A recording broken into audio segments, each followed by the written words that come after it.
मंजिल बस आपका 30 मिनट की देरी पर था। उदयपुर से एक बस यात्री लेकर के सीधा जयपुर जा रहा था। 30 मिनट में वो अपना मंजिल तक पहुंच जाता कि पता नहीं किसकी नजर लग गई। कैसा भयावह दृश्य हो गया कि कम से कम ऐसी मौत किसी को भी ना आए, ऐसा सुबह कभी ना आए जिस प्रकार का घटना राजस्थान के जयपुर में हुआ। आपका दिल दहल जाएगा ये बात सुन करके, ये बात सोच करके, देख करके।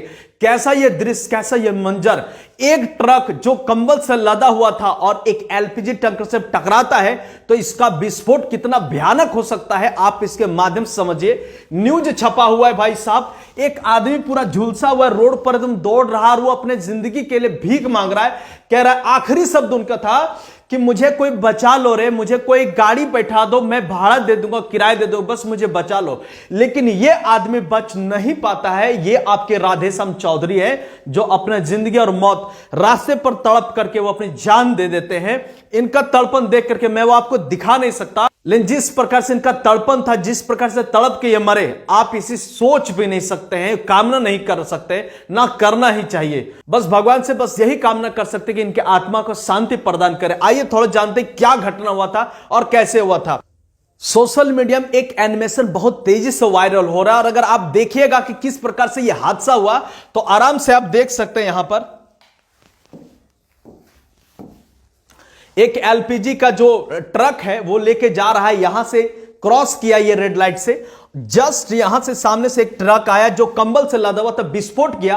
500 दायरे तक ये पूरा विस्फोट करता है, जहां पर कम से कम 40 गाड़ियां यहां एक साथ झुलस जाती है। इसका भयावह तस्वीर आप देख करके ये इस तरह टेंशन में आ जाएंगे। ये आपका एक घर है, देखिए कितना तेजी से ये आग फैल जाता है, कितना जल्द।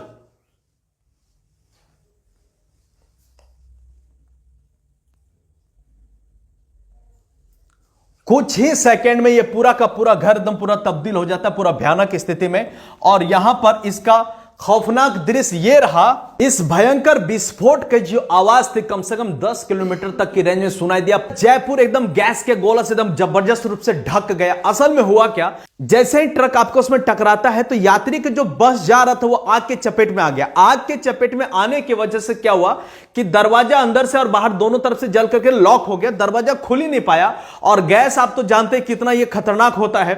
देखते देखते चंद सेकंड में सभी को एकदम धाराशाही कर दिया। अब तक करीब 14 मौत हो चुकी है। आप देखिएगा यहां मौत का भी मौत हो चुका है। जो लोग घर पहुंचने वाले थे अब उनकी जो लाश है वो पट्टों में जा रही है। जूते से जो है जिंदगियां छीन करके निकल चुकी है। जो लोग दौड़ के भाग रहे थे किसी प्रकार से खिड़की उड़की तोड़ करके, उनका पैर का जो तलवा था ना वो जमीन पर आ चुका है, वो छप चुका है। यहां पर ऐसी स्थिति है। परिंदे जो आसमान में उड़ रहे थे वो आग के चपेट में आकर के नीचे आग धरती पर गिर गए और ऐसा उनका मंजर है।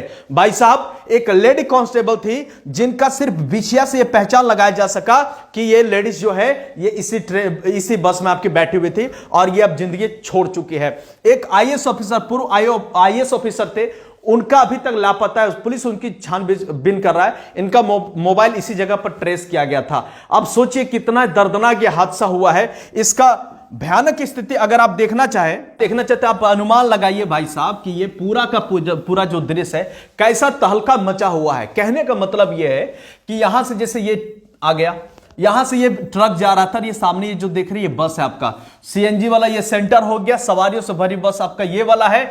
और ये जो आके टक्कर कोलाइडेशन हुआ यहां पर हुआ, इस रेंज में पूरा तबाही और त्राहिमा मचा दिया है। खैरियत ये हुआ कि सामने पेट्रोल पंप है और इससे 200 मीटर में दूर एक और आपका सीएनजी से लदा हुआ एक ट्रक था जिनको कुछ हताहत नहीं हुआ। अगर वो भी फट जाता तो ये आसपास के जितने भी आप दिखाई दे रहे सब के सब मृत्यु के संयम में चले जाते। लेकिन किसी प्रकार से यह हादसा टला और इस तस्वीर को देख करके आप अंदाजा लगा सकते हैं कि कितना अधिक त्राहिमाम होगा, कितना अधिक पैनिक कंडीशन होगा, किस प्रकार लोग अपनी जिंदगी और मौत से जूझ रहे होंगे। इसी के बीच सचिन पायलट साहब आते हैं और कहते हैं कि यहां पर इस रोड में लगातार कई समय से जाम लगा रहता है, इसके ऊपर एक जांच होनी चाहिए और जांच के से हमें माने कि दिखाने के लिए बल्कि सबक लेने के लिए कि ऐसी दुर्घटना फिर कभी ना। हालांकि इस स्थान पर इससे भी पहले कई बार इस तरह की घटना हो चुकी है, लेकिन ये पूरा देश को दहलाने वाली घटना थी, सबके आत्मा को झकझोर देने वाली घटना है। हालांकि पीएम कोष फंड में जो भी लोग हताहत हुए हैं उन सभी लोगों को वहां पर फंडिंग किया जा रहा है, उनको मुआवजा दिया जा रहा है। फिर भी जो हुआ है वो भूलने योग्य नहीं है, ना उनके परिवार कभी भूल पाएंगे। हम लोग का संवेदना उनके परिवार के साथ है। हाथ जोड़ करके प्रार्थना करते हैं सभी लोग अपनी कामनाएं रखें, इनकी शांति मिले, इनका आत्मिक शांति मिले।